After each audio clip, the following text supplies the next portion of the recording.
Good morning and vanakkam. In this video, we're going to be reading from Dancing with Shiva, Hinduism's contemporary catechism written by Sadhguru Sivaya Subramania Swami, a richly illustrated sourcebook of Indian spirituality in question and answer form, exploring how to know the divine, honor all creation, and see God everywhere, in everyone. Today's lesson is lesson 29, and we'll begin by reading the caption to the facing image. Deep in a pristine forest, worshippers perform puja to a Shivalinga, invoking Shiva Shakti who appear in a vision. Lord Shiva, the architect of knowledge, hands in Abhaya and Varada mudras, expounds on the soul's three bonds, anava, karma, and maya. Lesson 29. Why are we not omniscient like Shiva? Shloka 29. The three bonds of anava, karma, and maya veil our sight. This is Shiva's purposeful limiting of awareness which allows us to evolve. In the superconscious depths of our soul, we share God Shiva's all-knowingness. Om. Bhashya. Just as children are kept from knowing all about adult life until they have matured into understanding, so too is the soul's knowledge limited. We learn what we need to know, and we understand what we have experienced. Only this narrowing of our awareness, coupled with the sense of individualized ego, allows us to look upon the world and our part in it from a practical human point of view. Pasha is the soul's triple bondage, maya, karma, and anava. Without the world of maya, the soul could not evolve through experience. Karma is the law of cause and effect, action and reaction governing maya. Anava is the individuating veil of duality, source of ignorance and finitude. Maya is the classroom, karma the teacher, and anava the student's ignorance. The three bonds or malas are given by Lord Shiva to help and protect us as we unfold. Yet God Shiva's all-knowingness may be experienced for brief periods by the meditator who turns within to his own essence. The Tirumandaram explains, when the soul attains self-knowledge, then it becomes one with Shiva.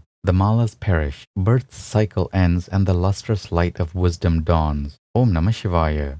Good morning and vanakkam. In this video, we're going to be reading from Living with Shiva, Hinduism's contemporary culture, written by Sadhguru Sivaya Subramania Swami. 365 daily lessons based on ancient Vedic laws, disclosing how to approach family, money, relationships, technology, food, worship, yoga, and karma to live a truly spiritual life.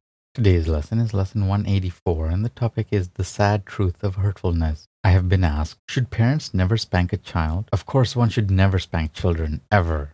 Those who are spanked are taught to later punish their children, and this is a vicious cycle. Have you ever seen an animal in its natural habitat abuse its offspring? Does a lion cause blood to flow from its cub? A bird brutally peck its own chick? A cow trample its calf? A whale beat a disobedient calf? How about a dolphin, a dog, a butterfly, a cat? It is only humans who become angered by and hurtfully, sometimes lethally aggressive toward their offspring. The wife-husband relationship is where it all begins. The mother and father are karmically responsible for the tenor of society that follows them. An ahimsa couple produces the protectors of the race. Himsa, hurtful couples produce the destroyers of the race. They are a shame upon humanity. It's as simple as that. It's so crucial that it needs to be said more than once. Himsa, hurtful couples produce the destroyers of the race. They are a shame upon humanity. A 5'10" adult beating on a tiny child. What cowardliness! A muscular man slapping a woman who cannot fight back. What cowardliness! Yet another kind of cowardliness belongs to those who stand by, doing nothing to stop known instances of harm and injury in their community. Such crimes, even if the law does not punish, earn a lifetime of imprisonment in the criminal's karma, because they always know that they watched or knew and said nothing. This sin earns lifetime imprisonment in their own mind. Beating a child destroys his or her faith. It destroys faith in humanity and therefore in religion and in God. If their father and mother beat them, whom are they going to trust throughout their whole life? Child beating is very destructive. Innocent children who see their father beating their mother, or their mother spitefully scratching their father's body after she emotionally shattered his manhood by provocative insinuations, threats, and tongue lashing, have at those very moments been given permission to do the same. Of course, we can excuse all of this as being simply karma. The karma of the parents as taught by their parents, and the karma of the children born into the family who abuses them. But the divine law of karma cannot be used as permission or an opportunity to be hurtful.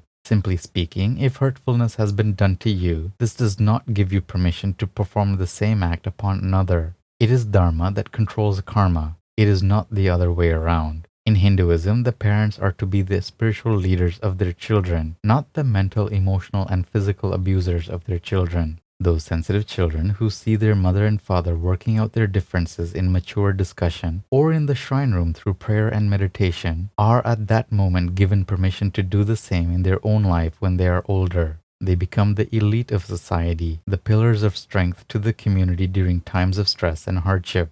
These children, when older, will surely uphold the principles of Dharma and will not succumb to the temptations of the lower mind. Sutra 184 of the Nandinada Sutras. Guardians of Earth and her people, Shiva's devotees who are scientists concentrate their energies on bettering the world, conserving its resources and enabling humans to live in harmony with nature and one another. They are noble examples to mankind. Om.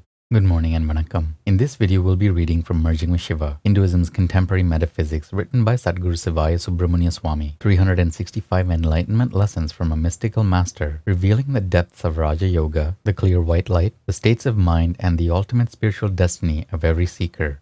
Today's lesson is lesson 184, and the topic is fathoming the unfathomable. Yes, two different reactionary thoughts of a similar vibration sent into the subconscious at different times under similar psychological conditions create a third, different subconscious happening. This happening registers in the subconscious and continues to vibrate there until it is dissolved and reabsorbed within the subconscious itself. If psychological structures build up as problems in the subconscious and are not resolved, they can inhibit or hold back the superconscious. One then easily feels depressed and subject to many lower emotions. Then the concept that one is a self-effulgent being seems quite distant indeed. When the subconscious buildup is problem-free, superconsciousness is there, bringing success and well-being. The subconscious concerns us primarily as the state of mind which relates to congested subconscious force fields or vasanas caused by two similar intense emotional reactions at psychological moments. The resultant, deeply suppressed emotions are puzzling to the seeker because, unless he is able to resolve through periodic review his subconscious, he may find them welling up from within him unbidden, and he knows not why.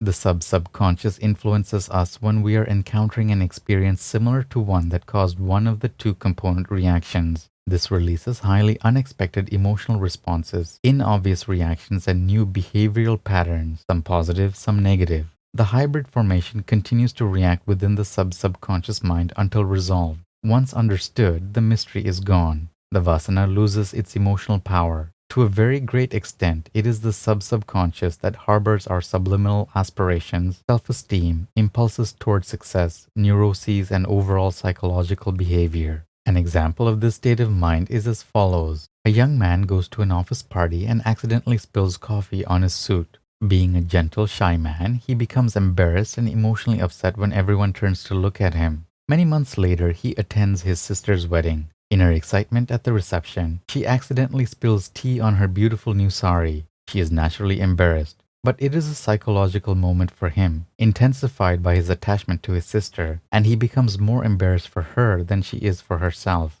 A year later, he discovers that each time he attends a social gathering, his solar plexus becomes upset, his digestion is affected, he gets a headache and has to leave. The fear mechanism stimulated by the subconscious mind is protecting him from another upsetting condition among a group of people. This continues for a number of years until the subconscious, in a semi-dream state, reveals itself to him and he sees clearly how the two reactionary thought patterns caused by the dual experiences met and merged and gave rise to a different conscious experience, the indigestion, the headaches, and the dread of being among people. Once the obstacle was resolved in the light of understanding, you would be able to be among people in gatherings without these ill effects. And that's it for today's lesson. Take care of yourselves, have a beautiful day, and we'll see you in the next video. Om Namah Shivaya.